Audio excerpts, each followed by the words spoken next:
What's going on, everybody? Welcome back. This is Guys at Magic, and I'm going to be your host, Dave, taking you through a deck tech of one of the brand new legendary creatures that we got from the wilds of Eldraine. For this video, we're going to be talking about Talion, the Kindly Lord. This is going to be a Dimir control deck. I do like to build most of my decks at around the $300 to $350 range, so just a little bit of a heads up, this one does top out at the top of that, right at that $350 mark, at least as of the time of this recording. Also, if you were one of the people that I bumped into at MagicCon Vegas, this is one of the decks that I was playing while I was there. So with that being said, Talion, the Kindly Lord, is 2, a blue and a black for a legendary creature, Fairy Noble. It's a 3/4 with flying, and it says, as Talion, the Kindly Lord, enters the battlefield, choose a number between 1 and 10. Whenever an opponent casts a spell with mana value, power, or toughness equal to the chosen number, that player loses 2 life and you draw a card. So this card is just basically a draw engine on a stick. It does have that burn effect too, where it's going to slowly start to drop your opponent's life away. And then of course this thing coming in with flying, hopefully will be able to fly above many of your opponent's blockers, deal some damage that way. Now the way that I did build this deck is just kind of straight up as a Dimir control deck. The objective is to get Talion into play as early as possible, start drawing a ton of cards, and then really starting to control the way that the game is going to develop from there. Making sure that you're countering your opponent's big pieces, you're removing their creatures, that way they can't really do a whole lot against you. The other thing to note here with this is that you can choose a number between 1 and 10. In playtesting and just like number crunching, 2 is probably the correct number. When I was actually playing this deck, though, I felt more often than not that 3 drew me more cards than 2. But I mean, it's really kind of dependent. Just take a look around, see what your opponents are playing, and make a decision based on that. If you don't know what to do, look at their commanders. Maybe you can grab one of the power and toughness if you happen to see that some of them overlap. So name that number. We're going to go ahead and dive in. We do have 3 Planeswalkers that are going to help support us in this list. The first of which is Narset, Porter of Veils. This is 1 and 2 blue for a legendary Planeswalker Narset. It comes in with the starting loyalty of 5, and it says each opponent can't draw more than 1 card each turn. It also has another ability where you can remove 2 loyalty counters from it. To look at the top 4 cards of your library, you may reveal a non-creature, non-land card from among them, put it into your hand, and put the rest on the bottom of your library in a random order. This card is really just a powerhouse. It's going to prevent your opponents from getting any additional card draw and generating any value that way. Narset is a card that just pulls so much weight, and your opponents are really going to need to kill this thing. Very similarly, we have Professor Onyx. This is 4 and 2 black for a total of 6 mana. It is a legendary Planeswalker, Liliana. It enters with 5 loyalty and has Magecraft. That states whenever you cast or copy an instant or sorcery spell, each opponent loses 2 life and you gain 2 life. That is a very important ability in this deck. There's not very many ways for you to gain life, and being able to just burn your opponents out every time you cast an instant or sorcery spell is another really powerful effect. She has 3 other loyalty abilities though, the first of which is a +1, and it says you lose 1 life. Look at the top 3 cards of your library, put 1 of them into your hand and the rest into your graveyard to make sure that you're going to continue to hit gas. The second one is a little bit more controlling, and this one comes in at a -3. It says each opponent sacrifices a creature with the greatest power among creatures that player controls. With all of the removal and interaction that we're packing in this deck, Professor Onyx, once she does hit play, can really start to take over a board state. Not only is she going to be burning your opponents, but with that removal stapled onto that, you can easily be 3 for 1 of your opponents. Lastly, she does have an ultimate at a -8, and it says each opponent may discard a card. If they don't, they lose 3 life. Repeat this process 6 more times. So it's kind of like a little bit of a Torment of Hellfire stapled onto a Planeswalker. Nice little way for you to be able to close out a game. The last Planeswalker we have in here is Teferi, Master of Time. This is 2 and 2 blue for a total of 4 mana. It is a legendary Planeswalker Teferi, and it enters the battlefield with 3 loyalty. It says that you may activate loyalty abilities of Teferi, Master of Time on any player's turn anytime you can cast an instant. Its first ability is a +1 that says draw a card, then discard a card. It's got a second ability of a -3 that says target creature you don't control phases out. And the last ability is its ultimate at -10. Take 2 extra turns after this one. Teferi, Master of Time does a really good job of being able to jump up its loyalty because you can use its abilities on your opponent's turn. This thing grows incredibly quickly, so your opponents need to be able to deal with it. It helps to filter out your hand, and if you ever need to, you can always use that -3 to get rid of whatever creature you're really worried about. Moving on to the creature package of this deck, and we actually don't really have much in terms of the creature package. The first group that I'm going to talk about are mainly just kind of utility cards that are going to be in the deck just because they're just generally good value. The first one here is Baleful Strix. This is a blue and a black for an artifact artifact creature bird. It is a 1/1 with flying and death touch and says whenever it enters the battlefield, draw a card. Not only does this cantrip, but it serves as a wonderful blocker and will really dissuade your opponents from attacking you. The second card here is Burnished Heart. This is 3 mana for an artifact creature elk. It is a 2/2, and it has an ability where you may pay 3 mana and sacrifice it to search your library for up to 2 basic land cards. Put them onto the battlefield tapped and then shuffle. Go ahead and use this as a blocker and then use its ability to sacrifice it away. That way you don't take damage and you're ramping. Next up, we have Solemn Simulacrum. This is 4 mana for an artifact creature golem. It is a 2/2 and says whenever it enters the battlefield, you may search your library for a basic land card, put it onto the battlefield tapped, and then shuffle. It also says whenever it dies, you may draw a card. Kind of similar to the last cards that we've talked about, this is a wonderful blocker because you'll be able to replace it, and it also helps to ramp you a little bit whenever you cast this spell. And it also helps to ramp you a little bit whenever it enters the battlefield. The next couple of creatures are just generally good value as well. The first one here is Jace Fern's Prodigy. This is 1 and a blue for a legendary creature human wizard. You can tap it to draw a card and then discard a card, and it says if there are 5 or more cards in your graveyard, you exile Jace Fern's Prodigy, then return it to the battlefield transformed under its owner's control. This starts as a 0/2. You're not really going to want to be doing a whole lot of blocking or really kind of much interaction at all whenever it comes to this. You want to be able to just kind of filter out your hand, make sure that you're not drawing into too many lands, and you continue to just kind of hit gas over and over again. And in the case you do manage to transform this card, it comes back to the battlefield as Jace Telepath Unbound. This is a Planeswalker Jace. It comes in with 5 starting loyalty. Its first ability is a +1. It says up to 1 target creature gets -2/-0 until your next turn, so a little defensive Planeswalker. The second ability here at a -3 says you may cast a target instant or sorcery card from your graveyard this turn. If that card would be put into your graveyard this turn, exile it instead. So nice little flexibility, being able to recast some of your things. And then lastly, it does have an ultimate at a -9. This says you get an emblem with whenever you cast a spell, target opponent puts the top 5 cards of his or her library into his or her graveyard. So maybe you can start milling your opponents to death. Our next card is Wavebreak Hippocamp. This is 2 and a blue for an enchantment creature, Horsefish. It is a 2/2, and it says whenever you cast your first spell during each opponent's turn, draw a card. If you haven't guessed it already, this deck is incredibly dense whenever it comes to instants and sorceries, so being able to cast Wavebreak Hippocamp and then draw cards anytime we want to interact with our opponents is very powerful. And then of course, in the case we accidentally draw too many cards, we're going to be putting Laboratory Maniac in this deck. This is 2 and a blue for a creature human wizard. It is a 2/2, and it says if you would draw a card while your library has no cards in it, you win the game instead.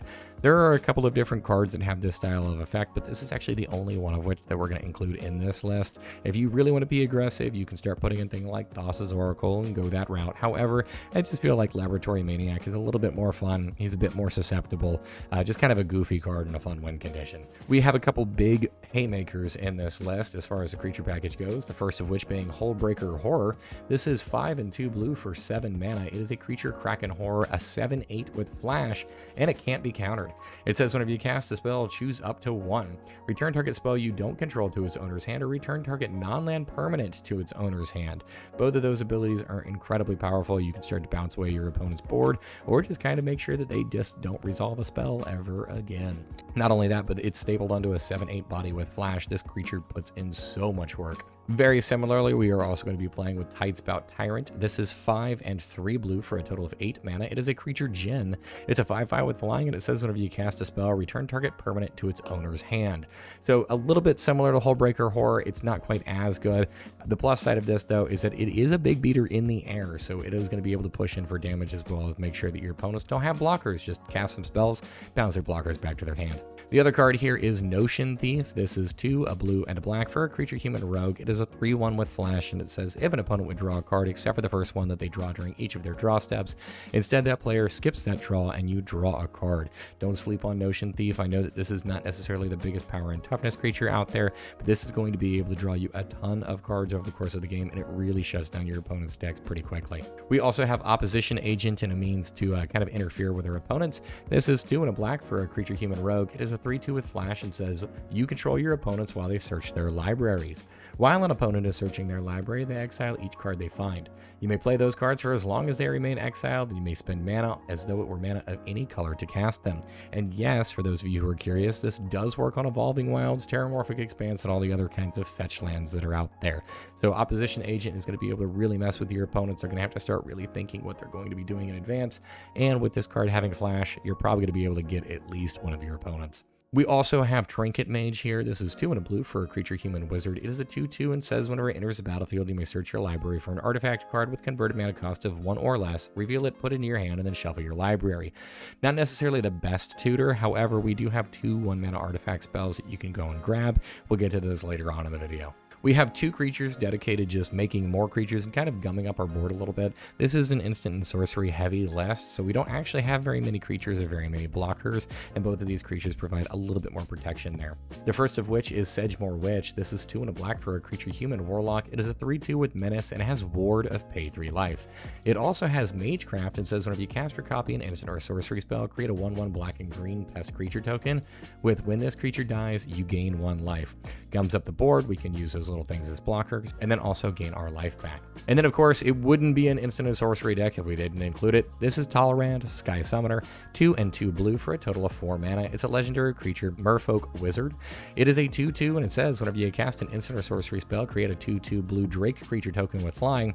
Gums up the board, makes nice little blockers for us, and in the case that we need to, those tokens do have flying, so they can go on the aggressive pretty quickly. Now, of course, I've been talking about how this is an instant and sorcery heavy list, so we're going to dive into those instant and sorcery cards. The first group that I'm going to talk about are all dedicated to drawing you cards.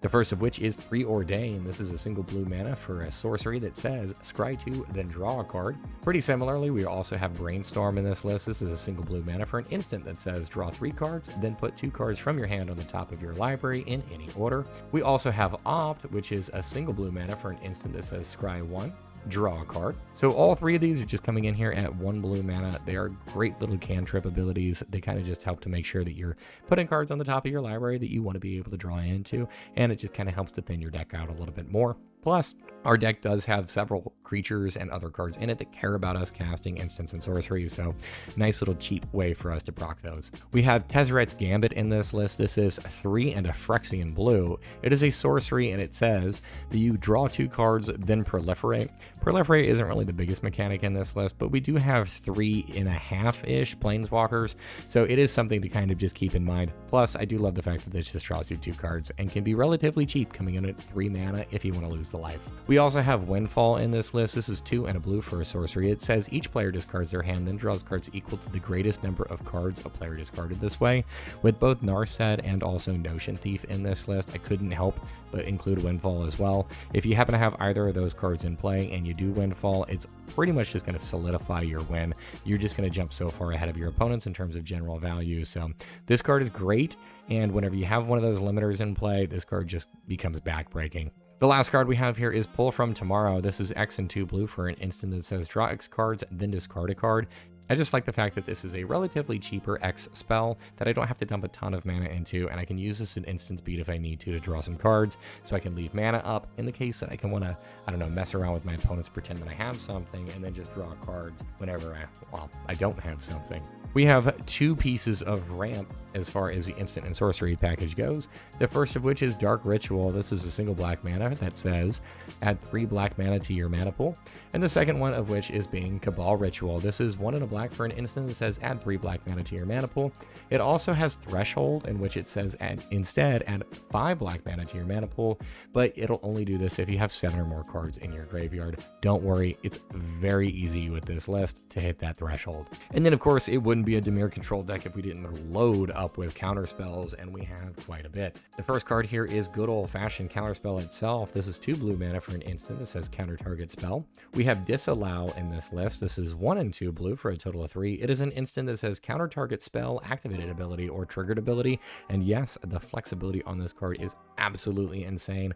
I have 100% used the triggered ability or activated ability mode on this card. It comes in clutch just with how flexible this is. I did throw in a Force of Negation here. I know this is a little bit more of a money card, but I happen to have one that was just kind of laying around, so I figured let's throw it in the deck. This is 1 and 2 blue for an instant. It says if it's not your turn, you may exile a blue card from your hand rather than pay the spell's mana cost. It says counter target non-creature spell. If that spell is countered this way, exile it instead of putting it into its owner's graveyard. So just kind of a nice little pseudo-free card, so long as it's not your turn. It is going to take up kind of an extra spot there, and that is going to 2-for-1 you, but it allows you to be able to cast your commander and and then not worry about your opponents trying to remove it whenever it goes to their turn.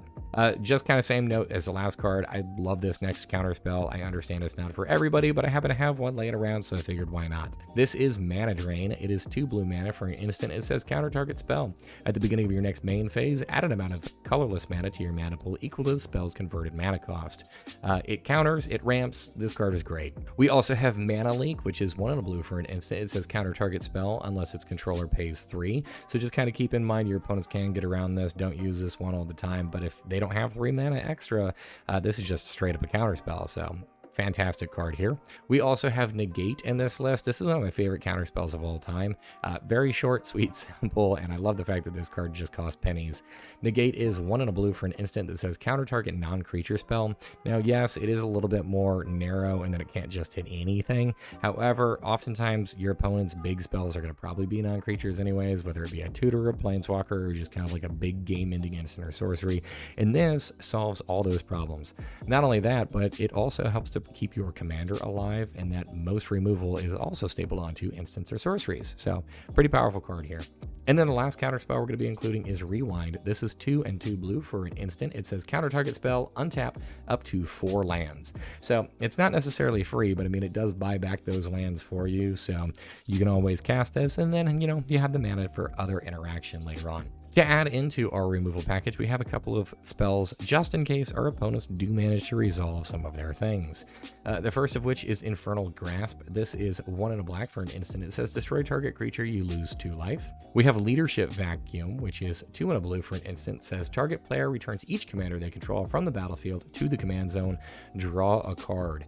This card is actually really clutch because it's target player, not target creature. So if their creature has hexproof, this will still bounce back to the command zone, and that means that they are going to have to be able to pay for the command tax if they want to get that creature back. Next up, we have Pongify for a single blue mana. It is an instant that says destroy target creature. It can't be regenerated. Its controller creates a 3/3 green ape creature token.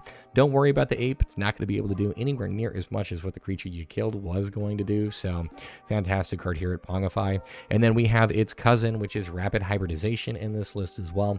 For a single blue mana, you get an instant that says destroy target creature. It can't be regenerated. That creature's controller creates a 3/3 green frog lizard creature token. Same thing that I mentioned about Pongify. These cards are almost identical in how they function and play, and they are both fantastic. We also have Reality Shift. This is 1 and a blue for an instant. It says exile target creature. Its controller manifests the top card of their library. This card does have the potential to kind of like cheat one of their creatures into play, I guess, but I mean, they still have to be able to pay for it.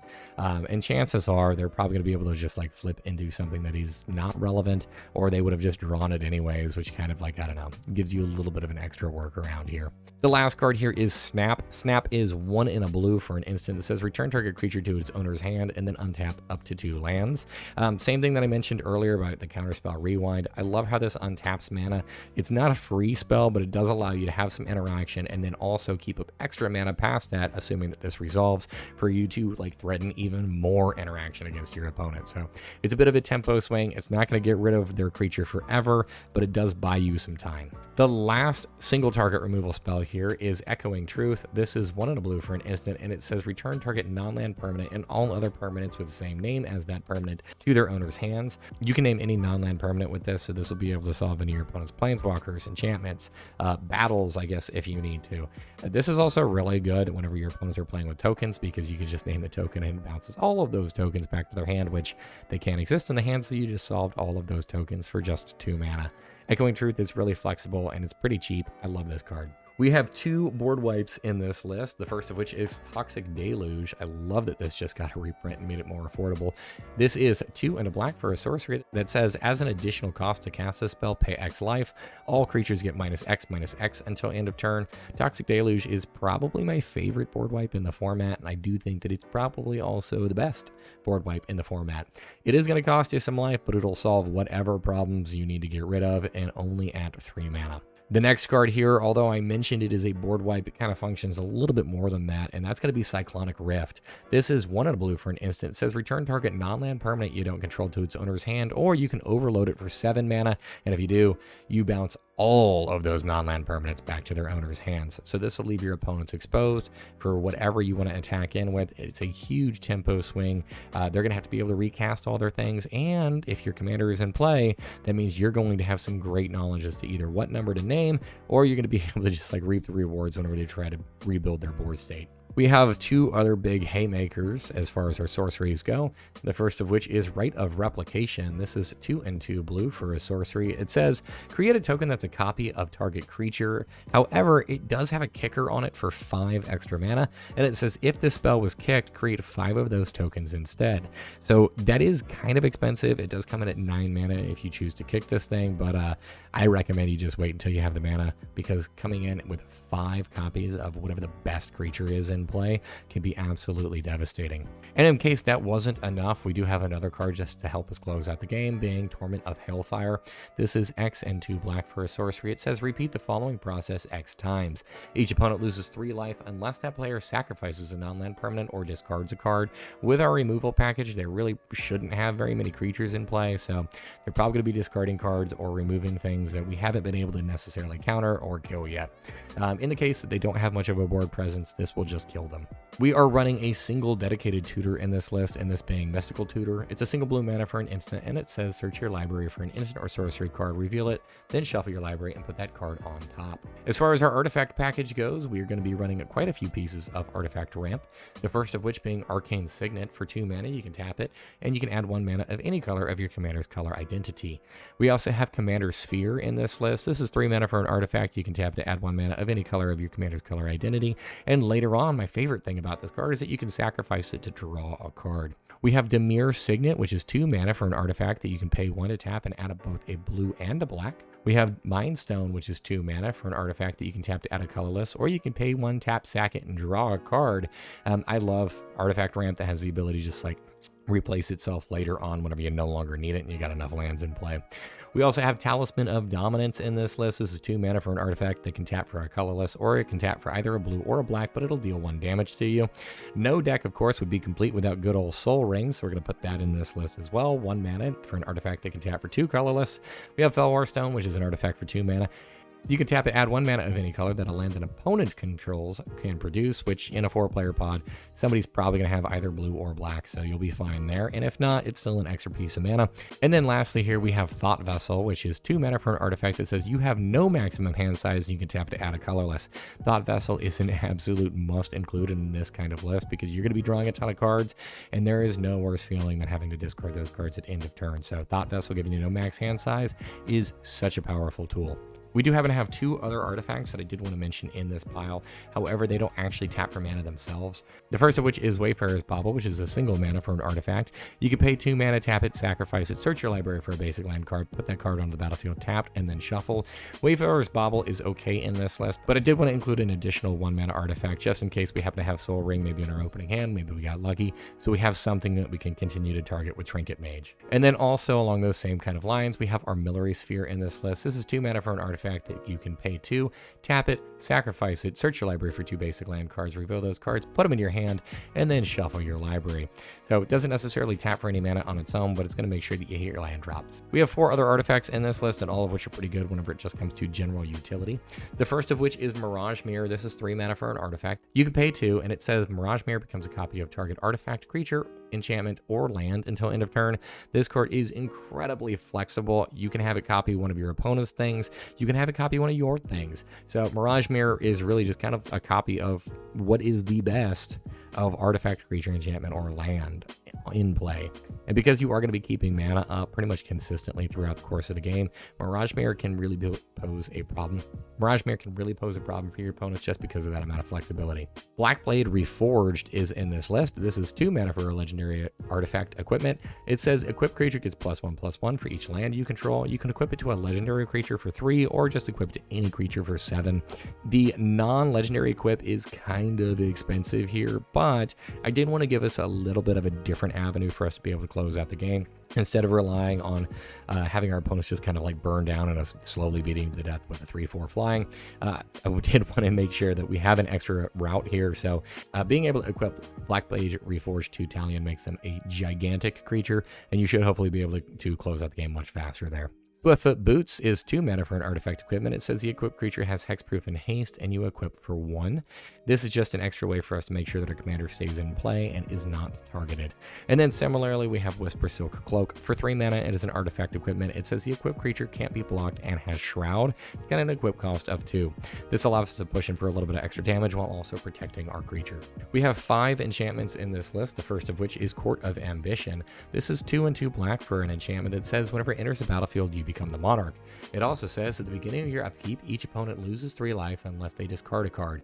If you are the monarch, though, instead each opponent loses 6 life unless they discard 2 cards. So not only is this thing going to be able to guarantee draw you a card because you're going to play this, end your turn, draw a card for the monarch, but it's going to be able to also just add extra value over the course of the game, draining your opponent's hands, and then also hopefully draining their life. This is a nice little way for us to just kind of add extra pressure to our opponents and force the game to a close. Similarly, we have Painful Quandary here. This is 3 and 2 black for an enchantment. It says whenever an opponent casts a spell, that player loses 5 life unless they discard a card. And if they happen to cast a spell of the number that we named with Talion, that's an extra 2 damage on top of it, guaranteed. So Painful Quandary gets out of control pretty quickly. You're going to see your opponent's hands just kind of eviscerate, and then they're going to start losing life. We have Shark Typhoon, which is 5 and a blue for an enchantment that says whenever you cast a non-creature spell, create an XX blue shark creature token with flying, where X is that spell's converted mana cost, and it has a cycling of X and a blue.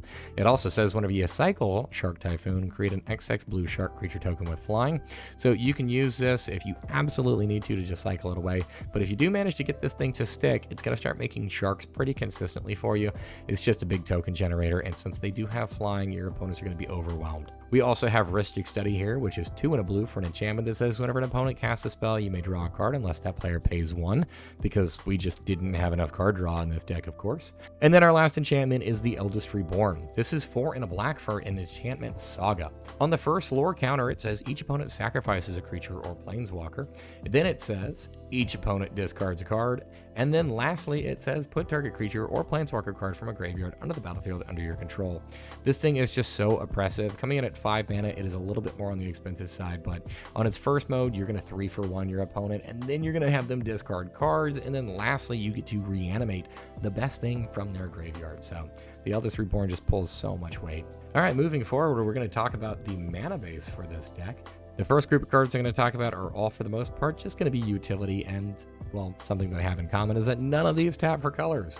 Because we are a 2-color deck, we don't actually have to worry so much about our mana base as far as like making sure we're going to get our colors, because chances are, we're just going to be able to draw into the colors that we need. The first card here is Arcane Lighthouse. This is a land that you can tap for a colorless mana. You can pay 1, tap it, and until end of turn, creatures your opponent's control lose Hexproof and Shroud and can't have Hexproof and Shroud.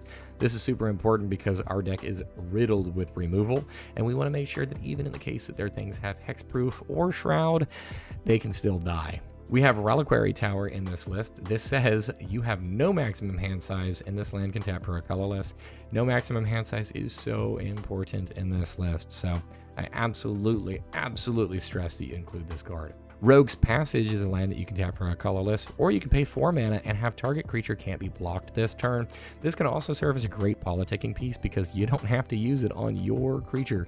If your opponent wants to swing at something, you can always try to barter with them, make their creature unblockable, and then hopefully they point it in a different direction. We have 2 lands that don't like other lands, the first of which is Field of Ruin. This is a land that you can tap to add a colorless, or you can pay 2 mana, tap it, sacrifice it, destroy target non-basic land that opponent controls, and then each player searches their library for a basic land card, puts it onto the battlefield, and then shuffles. It is going to be able to potentially ramp 2 of your opponents, assuming that they still have basic lands in their deck, which they probably will. However, if you do happen to have something like, I don't know, an opposition agent in play, Field of Ruin gets really nasty. And then, of course, we have good old Ghost Quarter. This land is a land that can tap for a colorless, or you can tap it and sacrifice it to destroy target land. Its controller may search their library for a basic land card, put it on the battlefield, and then shuffle. Don't be targeting like your opponent's duels with this. Just be targeting their utility pieces. I don't know, if they got like a Cabal Coffers, Ghost Quarter is a great way to shut it down. We have 4 lands that kind of serve more so as utility, but these ones do tap for mana. The first of which is Barren Moor. This is a land that says it always enters the battlefield tapped. And I know what you're thinking. You're like, oh my goodness, Dave, you hate cards like this. But that's okay. This card has a little bit of an upside. And that is, that if you don't want this card, you can pay a black and you can cycle it away. And of course, this card taps for a black later on, so it's okay on turn 1 because there's only 2 1-drops in the entire deck. But aside from that, I love the fact that I can just like pitch this thing and hopefully draw a different card. And very similarly, we also have its cousin, Lonely Sandbar, which is the blue equivalent of this. It enters the battlefield tapped, it taps for a blue, and then we can always cycle it away if we want to by paying a blue mana. Bajuka Bog is an auto-include in pretty much every black deck, and it's in this list as well. It says it enters the battlefield tapped. However, whenever it enters the battlefield, exile target player's graveyard, and you add a black mana to your mana pool. Hall of Storm Giants is a land that says if you control 2 or more other lands, it enters the battlefield tapped. It can tap for a blue, or you can pay 5 and a blue for a total of 6 mana, and it says until end of turn, Hall of Storm Giants becomes a 7/7 blue giant creature with ward 3, and it is still a land. It's a great way for us to be able to close out the game with just kind of a land creature, and a really big one at that. As far as the rest of our land package goes, we have several lands that will function to be able to fix up our mana base. So the next group that we're going to talk about are all designed to make sure that we're hitting our colors. The first one here is Bloodstained Mire. This is a fetched land that is a red or a black. Don't judge me. This is the one that I had lying around, so this is what I ended up taking over to Vegas. I know you can always throw the blue-black fetch in here too. That's totally fine. This is just the one that I happen to have. Anyways, Bloodstained Mire, you can tap it to pay 1 life, sacrifice it, and search your library for a swamp or a mountain card, put it on the battlefield, and then shuffle your library. In this list, there are no mountains. You're just going to find a swamp. But that's totally fine because we are also running Watery Grave, which is both an island and a swamp. It says it enters the battlefield tapped unless you pay 2 life. We also have Sunken Hollow, which is both an island and a land, and it says it enters the battlefield tapped unless you control 2 or more basic lands. So it's another fetch target for us that can tap for both modes. We're also going to be throwing in Choked Estuary. Choked Estuary says as it enters the battlefield, you may reveal an island or swamp card from your hand. If you don't, it enters the battlefield tapped, but it can tap for either a blue or a black. We also have Command Tower, which is pretty much an auto-include in every deck that's not monocolor. Can tap for 1 mana of any color of your commander's color identity. Drowned Catacomb is a land that enters the battlefield tapped unless you control either an island or a swamp, but it can tap for both a blue or a black. Exotic Orchard can be tapped to add 1 mana of any color that a land an opponent controls can produce. Morphic Pool says it enters battlefield tapped unless you have 2 or more opponents and can tap for a blue or a black. Temple of Deceit is the temple for these colors. It always enters the battlefield tapped, but whenever it enters battlefield, you scry 1. And it can tap later on for either a blue or a black. And then we have the Pain Land here as well in Underground River. This is a land that you can tap for a colorless, or you can tap it for either a blue or a black, but if you do, it'll deal 1 damage to you. And then, of course, to wrap up the rest of this list, we're going to be throwing in some basics. We have 10 basic islands, we have 7 basic swamps, and that's going to conclude this. This deck is one that I took to MagicCon Vegas. I think that this deck does a wonderful job of really being able to control the board. In fact, actually, most of the time that I played this deck, I felt like it was kind of always silently doing something, even in the case I wasn't necessarily like really destroying my opponents with a ton of damage or whatnot. But Talion, an excellent card. This might be my favorite Dimir commander, so great card here. I do highly recommend this list, and of course, obviously, this was a deck that I put together for me to play in Vegas, mainly consisting of cards that I had laying around.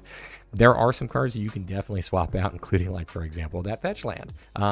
I think that this is a card, though, that is going to be really great whenever it comes to just like people who are starting to play Magic the Gathering, because you can build this thing relatively low power, not with a whole lot of money cards or anything like that. And Talion is still going to be able to pull their weight. They're going to draw you a ton of cards. And then as you want to progress in this game, if you do want to add more money into your deck, maybe play with higher power, this is a card that I think that scales incredibly well as you start to bump up the power level. Just kind of keep in mind, there are a lot of different ways that you can build this, and I do believe that as this card gets some more recognition, and people start to play around with this a little bit more, it is a card that is going to generate more hate over time as people realize just how much damage and how many cards they draw off Talion. So with that being said, I do highly recommend it. As always, we love your support. Please make sure that you like this video. Comment down below. Are there any other legendary creatures from the wilds of Eldraine that you would like us to do a deck tech on? Any other comments that you guys want to leave on this? What are some cards that you would have liked to have seen in this list? Or what are some cards you're a little confused on why it is that I included in this list? Make sure that you follow us on our other social media platforms. We're on Instagram, we're on TikTok, and we are also on what was formerly known as Twitter. And then, of course, as always, we do have the Mox Field link for this deck down below. Until next time, peace.